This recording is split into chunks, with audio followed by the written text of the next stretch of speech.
Story Hansel and Gretel.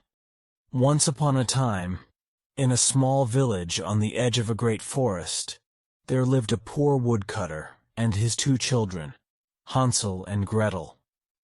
The woodcutter and his family were so poor that they could barely afford to eat, and they often went to bed hungry.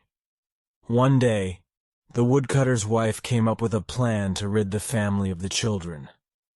She convinced her husband to take Hansel and Gretel deep into the forest and leave them there, so they would not have to share what little food they had left.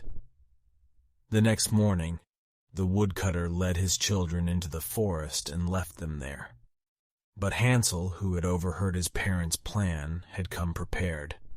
He had dropped a trail of pebbles behind them as they walked, so they could find their way back home. Sure enough, when night fell and the children realized they were alone in the dark forest, they followed the trail of pebbles back to their home.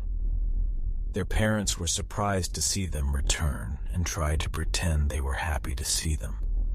But the woodcutter's wife was not satisfied and convinced her husband to try again. The next day, the woodcutter led his children even deeper into the forest and left them there again. This time, however, Hansel had only breadcrumbs to drop, and the birds quickly ate them all up. The children were lost and alone, and they wandered deeper and deeper into the forest. Eventually, they came upon a clearing and saw a small house made of gingerbread and candy. They were so hungry that they couldn't resist, and they began to eat the house.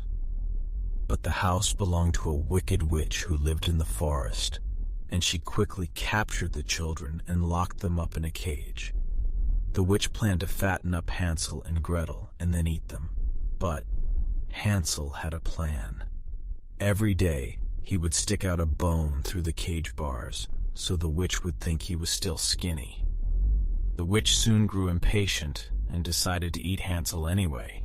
But Gretel pushed the witch into the oven, and they escaped.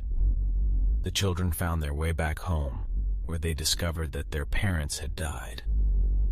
But they were relieved to be safe and together, and they lived happily ever after, never forgetting the lessons they had learned in the forest